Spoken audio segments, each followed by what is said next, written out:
Hi అండి, నమస్తే. శ్రావణ మాసం వచ్చిందంటే సంబరాలే. వరలక్ష్మి అమ్మవారికి పూజ చేసుకోవడం అన్నంత పుణ్యం ఉండదు. నాకైతే చాలా ఇష్టం.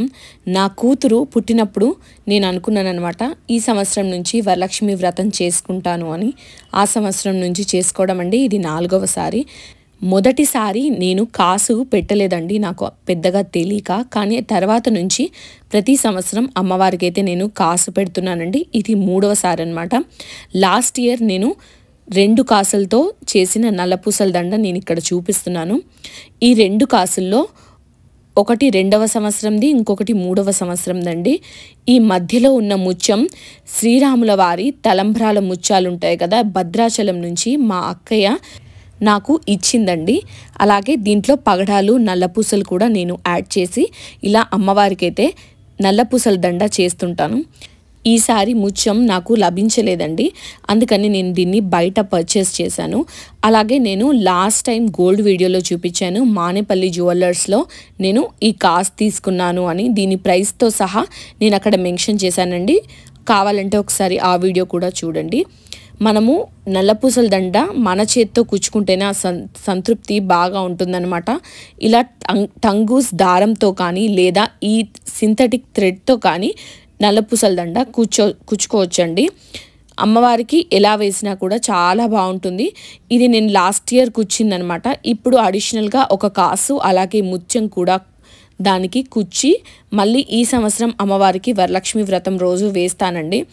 అందుకని ఈ సింథటిక్ థ్రెడ్తో నేను వేస్తున్నానండి. ఎందుకంటే అమ్మవారి ప్రతిమకు ఇది వేసినప్పుడు స్టిఫ్గా ఉంటుంది అనమాట. దారంతో వేస్తే కొద్దిగా లాగడం ఇబ్బంది అవుతుందని ఇలా థ్రెడ్తో అయితే నేను వేయకుండా ఈ సింథటిక్ వైర్తో వేస్తున్నానండి.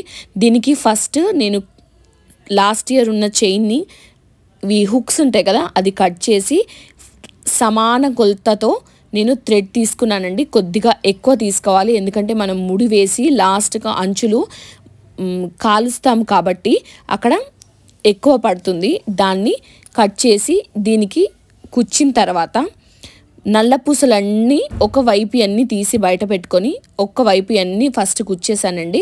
తర్వాత ఇంకో వైపు కూడా అన్నీ కుచ్చేసాను. ఇలా 2 వరుసలతో నేను చేశాను కాబట్టి నాకు 2 వైర్లు అవసరం పడ్డాయండి. ఒక వైర్తో చేసుకునే వాళ్ళు ఒక వైర్తో కూడా చేసేసుకోవచ్చు. తర్వాత లాస్ట్ టైం ఉన్నదానికి నేను ఇప్పుడు అడిషనల్గా ఒక కాసు అలాగే ముత్యం జోడిస్తున్నాను. ఫస్ట్ అయితే నేను పగడం, నల్లపూస, పగడం యాడ్ చేసిన తర్వాత కాసు పెట్టుకున్నానండి. కాసు పెట్టి తర్వాత ముత్యం పెట్టాను. ఇవి 2 ఈ సంవత్సరం తీసుకున్నవి. ఇప్పుడు లాస్ట్ ఇయర్వి నేను యాడ్ చేస్తున్నాను ఇక్కడ. మళ్ళీ కాసు అన్నిటికీ మహాలక్ష్మి అమ్మవారి రూపు పైవైపు వచ్చేలాగా నేనైతే పెట్టుకుంటున్నానండి. అలా రూపు పైవైపు వస్తే మంచిగా కనిపిస్తుంది అనమాట. అన్నిటికీ సేమ్ ఉంటుంది కాబట్టి ఇలా చాలామంది అమ్మవారికి కాసు అయితే పెడుతుంటారు. అందరూ ఇలా నల్లపూసల దండలో వేస్తారో లేదో నాకైతే తెలియదు, లేదంటే డైరెక్ట్గా కూడా వేస్తుంటారు కొంతమంది. కానీ నాకైతే ఇలా నల్లపూసల దండలో వేస్తే అమ్మవారికి బాగా ఉంటుందని అనిపించి నేను ఇలా వేసుకుంటున్నాను అనమాట.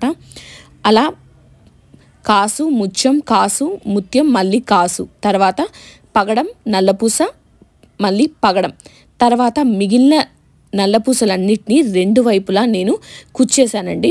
ఇప్పుడు హుక్కి ఇంకొక సైడ్ ఉంటుంది కూడా, దాన్ని కూడా దీన్ని లాస్ట్ ఇయర్ ఉన్న థ్రెడ్ నుంచి వేరు చేసేసి మంచిగా నీట్గా కట్ చేసిన తర్వాత, అంటే హుక్కి ఎటువంటి ప్రాబ్లం కలగకుండా కట్ చేసిన తర్వాత దీన్ని నేను నాట్ చేశానండి, ముడి వేసేసాను అనమాట.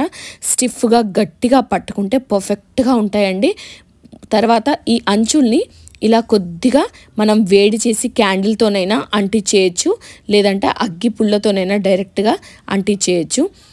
తర్వాత దీన్ని పసుపు నీళ్ళల్లో అలాగే పాలల్లో కడిగిన తర్వాత మాత్రమే అమ్మవారికి నేను వేస్తానండి. ఇలాగే వేయాలని నాకు మా అమ్మ చెప్పింది, సో నేను అలాగే వేస్తాను.